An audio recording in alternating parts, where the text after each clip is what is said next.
نحمده ونصلي على رسوله الكريم أما بعد فأعوذ بالله من الشيطان الرجيم بسم الله الرحمن الرحيم رب اشرح لي صدري ويسر لي أمري واحلل عقدة من لساني يفقه قولي ربي زدني علما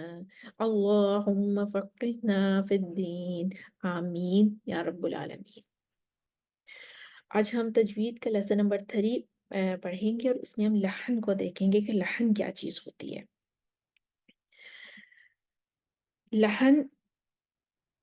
کے اگر ہم لغوی معنی دیکھیں تو اس کا مطلب ہے غلطی،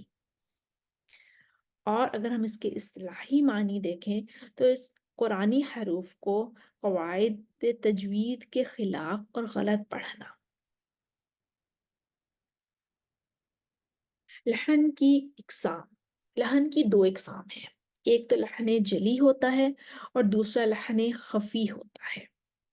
اب ہم دیکھتے ہیں کہ غلطی اور جو ہم نے کہا ہے کہ ان کو اس کے مطابق پڑھنا، قرآنی حروف کو قواعد تجوید کے خلاف اور غلط پڑھنا، ہم کس طریقے سے غلط پڑھتے ہیں۔ سب سے پہلے لحن جلی کو دیکھتے ہیں۔ لحن جلی کے لغوی معنی ہے بڑی اور نمایاں غلطی، اور اگر ہم اس کے اصطلاحی معنی دیکھتے ہیں تو اس کا مطلب ہے مخارج اور صفات لازمہ، وہ صفات جو کسی کی لازمی صفت ہوتی ہے، مخارج اور صفات لازمہ اور حرکات اور سکنات میں غلطی کرنا۔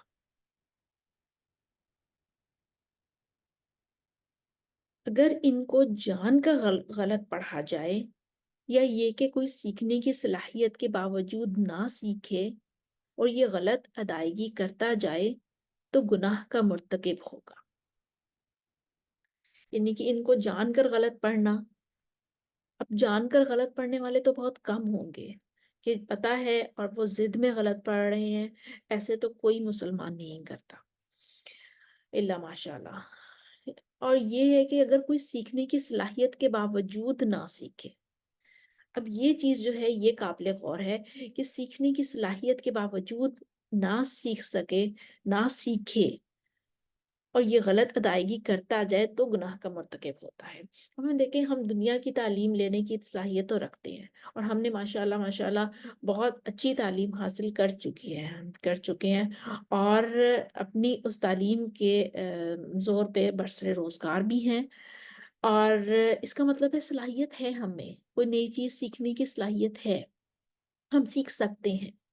لیکن یا تو ہماری پرائیورٹی نہیں ہے، ہم اس کو یا تو ہم اس کو اتنا اس قابل نہیں سمجھتے یا اتنا اہم نہیں سمجھتے کہ ہم اس کو اپنی جو ہیں اولین درجہ دے سکیں اس کے سیکھنے میں، اور ہم سیکھنے کی صلاحیت کے باوجود اگر نہیں سیکھتے اور غلط ادائیگی کرتے جاتے ہیں تو گناہ کے مرتکب ہوں گے۔ یہ حرام ہے۔ کیا چیز حرام ہے؟ لحن جلی حرام ہے، کیونکہ قرآن پاک میں ایسی غلطی بعض اوقات گناہ کبیرہ کا باعث بنتی ہے۔ ہم دیکھتے ہیں کہ کس طریقے سے یہ گناہ کبیرہ کا ہوتا ہے۔ ایک حرف کا دوسرے حرف سے بدل دینا، الحمد کی جگہ الحمد کہہ دینا۔ ہا، دیکھیں، آپ دیکھ رہے ہیں دونوں ہا میں فرق ہے۔ جو گرین کلر کا ہے الحمد، ہا گلے سے نکلے گا، ٹکراتی ہوئی آواز، اسکریچنگ ساؤنڈ ہوگی الحمد، اور دوسرا ہا سینے سے نکلے گا الحمد۔ ان کے معنی میں تبدیلی آ جاتی ہے۔ کیسے تبدیلی آتی ہے ابھی دیکھ لیتے ہیں۔ فار ایگزامپل، علیمن، آئین گلے سے نکلے گا، علیمن کی جگہ ہم علیمن کہہ دیں تو علیمن کا مطلب ہے جاننے والا، اور علیمن کا مطلب ہے دردناک۔ اچھا، ہم کہیں گے اللہ علیم بصیر، اللہ جاننے والا اور دیکھنے والا ہے، اور اس کی جگہ ہم کہہ دیں اللہ علیم بصیر، تو اس کا مطلب ہے ہم کہہ رہے ہیں کہ اللہ تعالیٰ دردناک دیکھنے والا ہے، دردناک اور دیکھنے والا ہے۔ نعوذ باللہ، نعوذ باللہ۔ ہم ایک صرف مخارج سے آئین کو گلے سے نکالنا تھا اور منہ کو ہم نے اوپر سے منہ سے نکال دینا تھا، حمزہ کو منہ سے نکال دینا تھا، علیمن کہہ دینا ہے، آئین کو گلے سے نکالنا ہے، علیمن کہنا ہے۔ ہم نے صرف ایک تھوڑے سے مخارج میں تبدیلی سے ہم نعوذ باللہ اللہ تعالیٰ کی جو علیم اللہ تعالیٰ کی صفت ہے اس کو ہم علیم کہہ رہے ہیں، دردناک کہہ رہے ہیں۔ قلبن، قلبن کی جگہ قلبن کہہ دینا، قاف کو گلے سے نکالنا ہے اور کا کو منہ سے ہی نکال دینا ہے آرام سے۔ اور اگر ہم ان کے مخارج میں تبدیلی کر دیں تو قلبن کا مطلب ہوتا ہے دل اور قلبن کا مطلب ہوتا ہے کتا۔ کتنی کتنی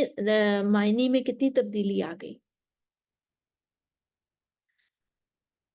دوسرا ہے کہ کسی متحرک حرف کو وقف کے بغیر ساکن کر دینا۔ کچھ نئے پڑھنے والے متحرک حروف کو روانی میں ہی ساکن پڑ جاتے ہیں، جیسے سورہ نمل کی آیت نمبر جو ہے 27 ہے، اس میں را کو ساکن پڑھ لیتے ہیں۔ قَالَ سَنَنظُرُ أَصَدَقْتَ أَمْ كُنْتَ مِنَ الْكَاذِبِينَ۔ اب کئی دفعہ سَنَنظُرُ أَصَدَقْتَ ایسے بھی کہا جا سکتا ہے، اور کہہ دیتے ہیں جو تیزی سے پڑھ رہے ہوتے ہیں نا ہم قرآن، جب ہم تیزی سے اس کو کہ ہم نے اتنا پڑھ کے ہی اٹھنا ہے، اور درمیان میں جب ہم اس کو باتیں بھی کر رہے ہوتے ہیں، ہم دنیا داری بھی نبھا رہے ہوتے ہیں، تو ہم بعض اوقات ایسی غلطی کر جاتی ہیں جس کا ہمیں اندازہ نہیں ہوتا ہے۔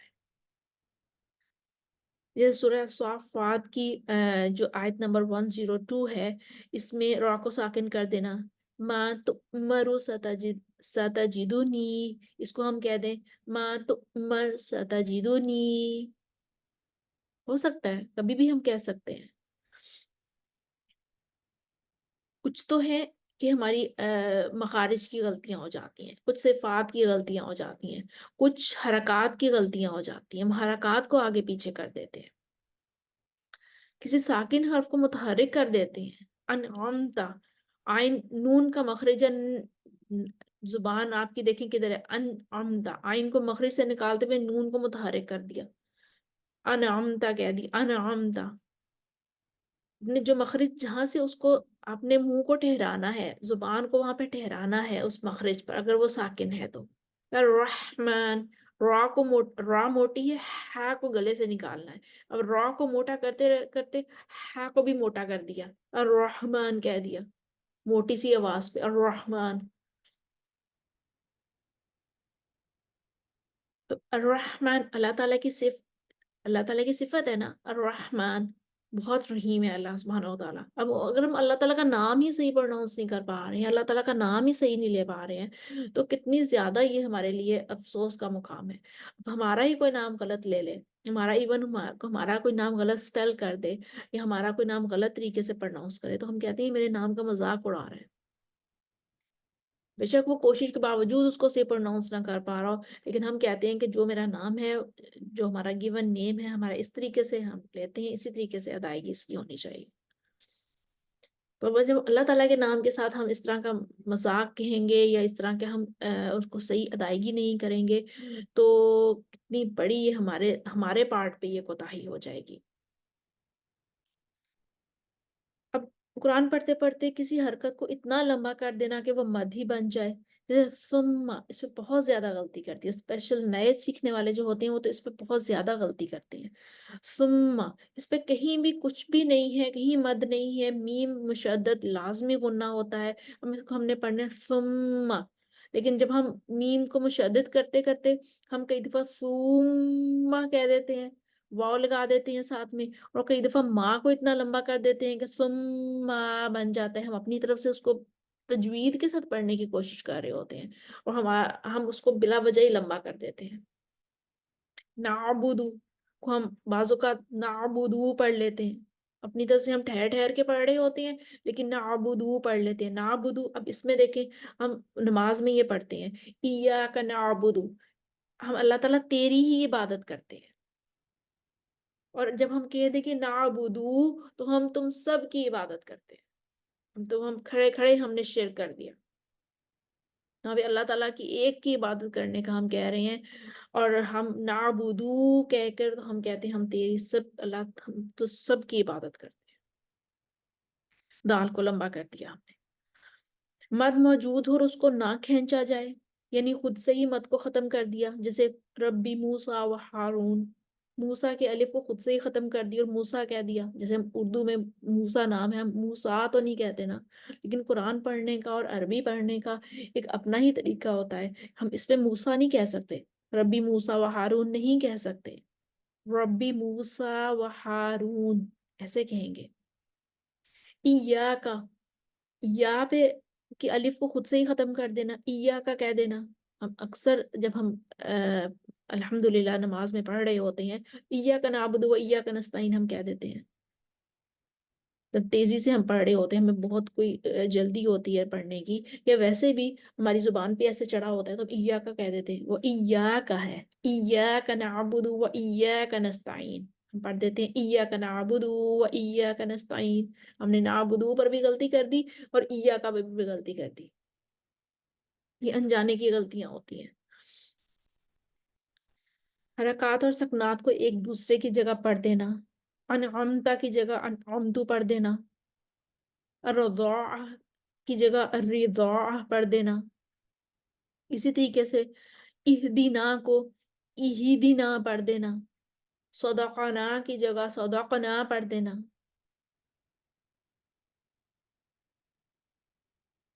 مخفف حروف کی جگہ مشدد حروف پڑھ دینا، ایاک نعبدو کو ایاک نعبدو کہہ دینا، کا ہے، یا مشدد ہے، یا پہ زور دینا ہے، ہم اس کی جگہ آرام سے پڑھنے کی کوشش کر رہے ہوتے ہیں تو ہم شدیں بھی کئی دفعہ ختم کر دیتے ہیں، ہم ایاک نعبدو کہہ دیتے ہیں اور ہم اپنی طرف سے کہتے ہیں کہ ہم نے تو ٹھہر ٹھہر کر پڑھا ہے، یہ ٹھہر ٹھہر کر پڑھنے کا مقصد یہ نہیں ہے کہ آپ اپنی مرضی سے شد ختم کر دیں، مشدد حروف کی جگہ مخفف حروف پڑھ دینا، جیسے مالی کی ہے، اس کو مالک کی پڑھ دینا، کاف کی حرکت کو شد میں بدل دینا، یہ سب لحنیں جلی ہیں جن کو غلط پڑھنے کا ہمیں گناہ ملتا ہے۔ کسی حرف یا کلمہ کا اضافہ کر دینا، جیسے ان للمتقین مفازا، یہاں پر واو کا آیت کے شروع میں اضافہ کر دینا، بعض اوقات ہوتا ہے، کبھی آپ غور سے دیکھیں، جب آپ ترتیل سے پڑھیں گے قرآن تو آپ کو اندازہ ہوگا کہ بعض اوقات وا کا جگہ ہم ایسے ہی اضافہ کر دیتے ہیں، منہ پہ چڑھا ہوتا ہے نا، کیونکہ بہت ساری آیات واو سے شروع ہوتی ہیں تو ہم وا کا ایسے ہی اضافہ کر دیتے ہیں، وَإِنَّ لِلْمُتَّقِينَ مَفَازًا کہہ دینا، ہم نہیں کسی بھی چیز کی ہم ایڈیشن نہیں کر سکتے، نہ ہی کچھ نکال سکتے ہیں، کسی حرف یا کلموں کو بھول کر نہ پڑھنا، ہم نہ ایڈیشن کر سکتے ہیں نہ نکال سکتے ہیں، جیسے قال علم اقل لکم انی عالم غیب السماوات والارض، یہاں پہ بعض اوقات جلدی میں ہو سکتا ہے قال علم اقل انی عالم غیب السماوات والارض، ہم نے قال علم اقل پڑھا اور ہم بعض اوقات ہوتا ہے کہ ہم نے کسی بچے نے آ کے کوئی بات کہہ دی، ہم نے وہاں پہ انگلی رکھی اور ان بچے کی بات سنی تحمل سے اور اس کی بات کا جواب دیا، اس کے بعد ہم نے انگلی ہٹائی اور انی عالم غیب السماوات والارض کہہ دیا، لکم ہم نے ختم کر دیا، ہمیں اندازہ پتا نہیں تھا کہ ہم نے عقل پر آ کے جب رکے ہیں تو ہم لکم پہ رکے ہیں کہ عقل پہ رکے ہیں۔ سب سے پہلے تو یہ کہ آیت کے درمیان میں جتنا بھی کوئی ضروری کام ہو، آیت کے درمیان میں آپ دنیا کی کسی بات کا کسی کوئی جواب نہ دیں، یہ بہت زیادہ ڈس رسپیکٹ ہو جاتی ہے کہ ہم قرآن پڑھ رہے ہیں اور آیت کا درمیان میں ہمیں لگا کہ نہیں کوئی اور ضروری چیز ہے ہمیں جواب دینا ہے تو ہم نے وہ پڑھ دی، چاہے ہمیں اس کا مفہوم سمجھ آ رہا ہے کہ نہیں آ رہا، یہ علیحدہ بات ہے، اگر وہ مفہوم سمجھ نہیں آ رہا تو اس میں بھی ہماری ہی کوتاہی ہے، اس میں اس کو یہ نہیں بیس بنا لینا چاہیے کہ ہمیں مفہوم کا نہیں سمجھ آ رہا اس لیے کوئی بات نہیں، ہم درمیان میں بھی توڑ لیں گے تو خیر ہے، اللہ تعالیٰ کا کلام ہے، اللہ تعالیٰ ہم سے بات کر رہے ہیں، اللہ تعالیٰ ہمیں کوئی میسج دے رہے ہیں، کوئی احکام کوئی حکم بتا رہے ہیں، کوئی طریقہ بتا رہے ہیں، کوئی کسی چیز کے بارے میں تنبیہ کر رہے ہیں، کسی چیز کے بارے میں خوشخبری دے رہے ہیں اور ہم درمیان میں چھوڑ کے ہم کہیں نہیں نہیں ایک اور ضروری بات ہے، ایسے تو پاسبل نہیں ہے، ایسے تو کرنا جو ہے وہ ہمارے لیے بالکل کسی بھی طریقے سے ٹھیک نہیں ہے۔ اور ہو یہ کہ ہم اس میں درمیان میں رک کے ایک آدھا لفظ ہی چھوڑ جائیں۔ تو یہ سب لہنیں جلی ہیں، ان کا گناہ ہے۔ غلطی سے بھی بھول کر، غلطی سے بھی ہم یہ کام کریں تو گناہ ملے گا، یہ اس میں غلطی کی گنجائش نہیں ہے۔ قرآن ہے نا، قرآن کا معاملہ ہے، اس میں غلطی کی گنجائش نہیں۔ تو اگر ہم ہی اس کو نان سیریس طریقے سے لے کر چلیں گے اس بک کو، تو پھر ہم کیسے امید کر سکتی ہیں کہ بک جو ہے، ہم اس بک کے ذریعے دنیا بدل کے رکھ دیں گے؟ ہم پہلے خود تو بدل جائیں نا۔ پہلے ہم خود تو اس کتاب کے، قرآن پاک کے، ہم خود تو اس کے تقاضے پورے کر دیں پڑھنے کے، پھر ہی ہم کہہ سکتے ہیں کہ ہاں ہم نے اس کو پڑھا، اس کو طریقے سے پڑھا، اس کو سمجھا، اس پر عمل کیا، اور اب ہمارے اعمال دیکھ کر جو ہے ہم کسی کو اس قابل کر سکتے ہیں کہ ہاں ہم کہہ سکیں کہ یہ بہت اچھا مذہب ہے، اس اس مذہب کے ماننے والے، اس کتاب کو ماننے والے بہت اچھے ہیں۔ تو یہ پہلا سٹیپ ہے کہ اس کی، قرآن کے حروف کی ادائیگی کو پراپر طریقے سے کیا جائے، اسی طریقے سے کیا جائے جس طریقے سے یہاں پر ہمیں کہا گیا ہے کرنے کا۔ اس کے بعد آ جاتا ہے ہمارے پاس لحن خفی۔ لحن خفی کیا چیز ہے؟ اس کے لغوی معنی ہے چھوٹی اور پوشیدہ غلطی، چھوٹی چھوٹی غلطیاں جو کہ اتنی زیادہ معنی نہ رکھیں۔ اصطلاحی معنی یہ ہے کہ تحسین حروف سے تعلق رکھنے والی صفات میں کمی بیشی کرنا۔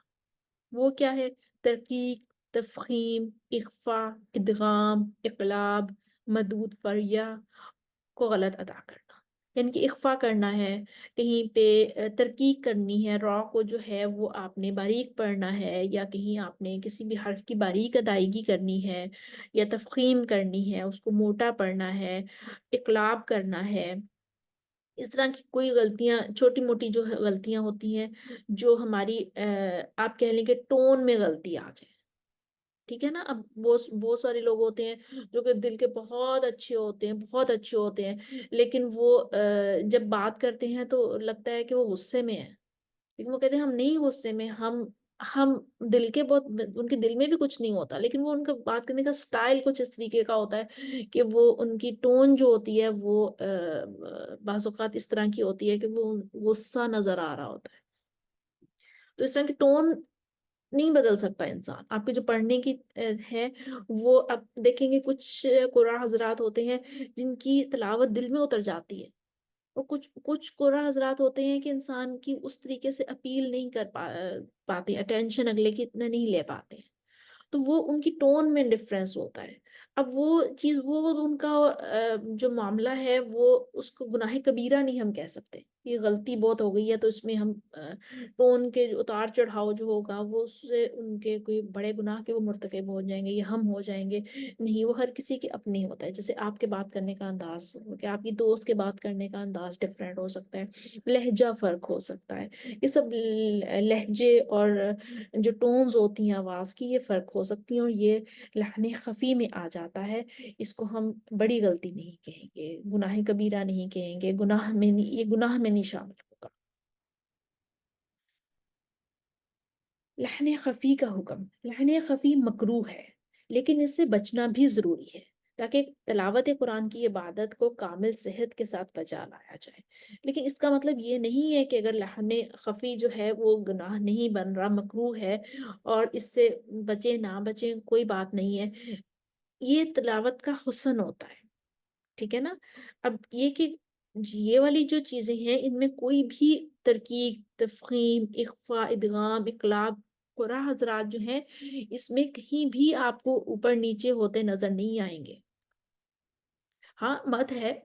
جہاں پہ آپشن ہے کہ آپ اس کو 3 کاؤنٹس بھی دے سکتے ہیں، آپ اس کو 2 کاؤنٹس بھی دے سکتے ہیں، 4 کاؤنٹس بھی دے سکتے ہیں، وہاں پہ اوپر نیچے ہو سکتا ہے، لیکن اس کا یہ مطلب نہیں ہے کہ اس کو وہ اگنور کر دیں گے۔ ہمیں تلاوت قرآن کی عبادت کو کامل صحت کے ساتھ بجا لانا چاہیے، اور اس کے لیے ہمیں ضروری ہے کہ ہم ان تمام جو لحن خفی اور لحن جلی جو ہیں ان کو ہمیں پتہ ہونا چاہیے، اور ان سے ہمیں بچنا چاہیے۔